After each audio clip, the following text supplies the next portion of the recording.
Hi, my name is Anna Rael. And I'm Michael. And we represent BrainBridge.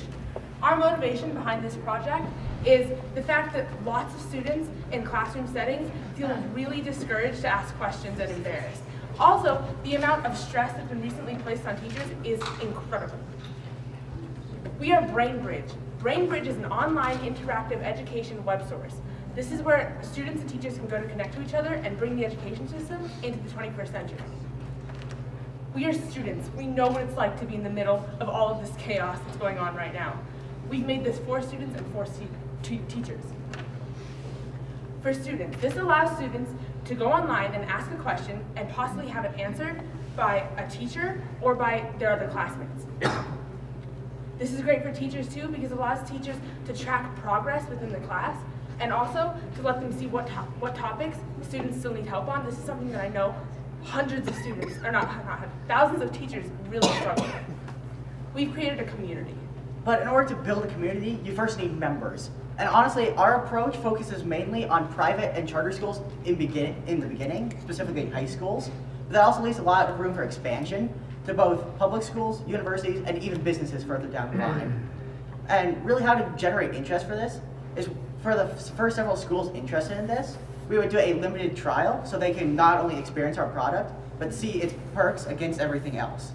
Furthermore, we would advertise at education conferences, as well as over social media, to really get the word out about us. And just like any other business, we would have competitors too. Mainly ours would be Blackboard, Google Classroom, and Yahoo Answers.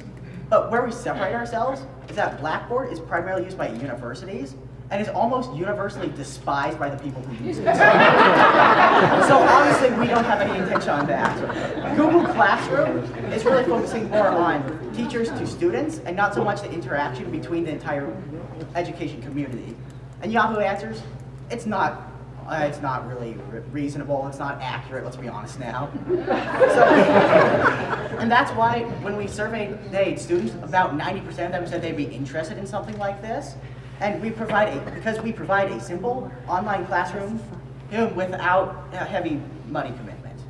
But we're also a business. We have low startup costs of only about $100 per month on Amazon Web Services to maintain and host servers.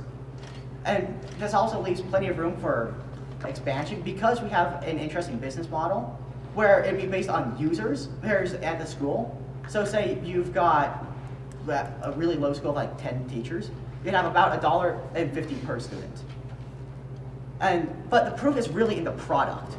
And as we said, we've created a website for it, and really the homepage shows what it is and also allows people to buy it online.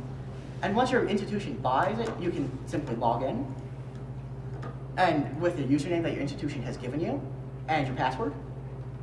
And for a student, you would be greeted with a dashboard, which would show not only your upcoming homework, but your classes to really allow students to prepare the week ahead of them. So you've got a question in chemistry, simply click on it, and you'll be taken to a teacher web page. Not all teachers would want to create a new web page, so that's why we would allow them to either import or link to their existing ones for this, because we don't want to hassle teachers.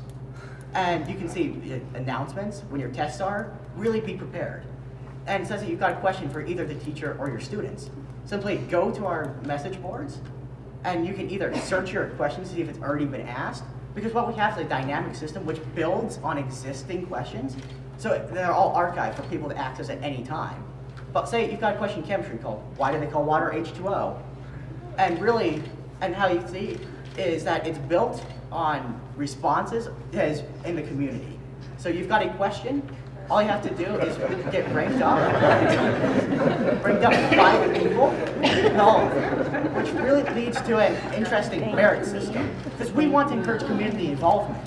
So how you do is you can like a post, and that post gets, that like gets kind of transferred to points. And points, you can rank yourself against not only your fellow classmates, but also the rest of your school, and even schools across the nation that have this, to really get that involvement and competitive side going.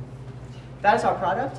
Thank you for listening to us, and if you have any questions, you can talk to us, or like us on Facebook, or go to our website, which is brainbridge-edu.co. Thank you.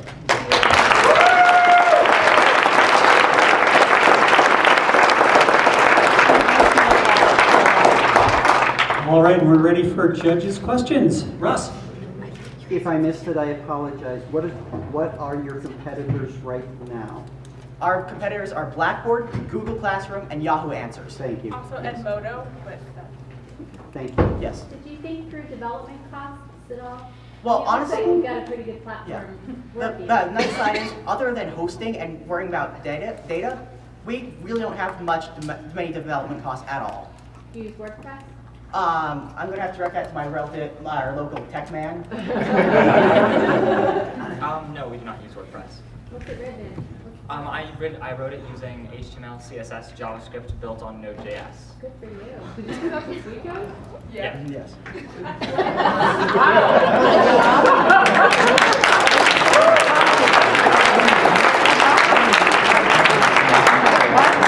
Yeah, you want a job? One other thing with this type platform and so on, especially when it's talking students and information and so on, is security. Talk to me about security. All right, so, okay. So obviously we want to be able to allow students to ask questions without fear of being judged by their peers.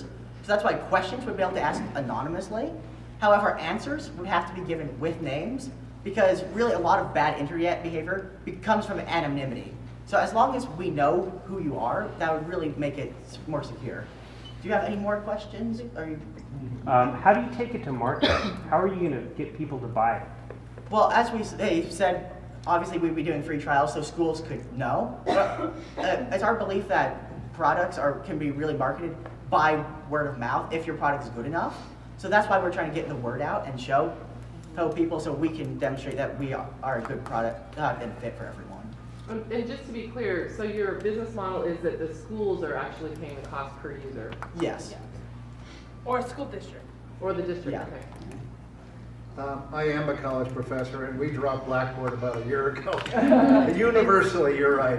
I use it, it's really difficult. My only question was, a lot of the programs that we do use at UNM in particular, you can add in other things. So do you have add-ons like Yes, grading? this would be a and- very modular system, Okay. allowing for customization based on the school's interests as well as teachers. Okay. Terrific. Any more?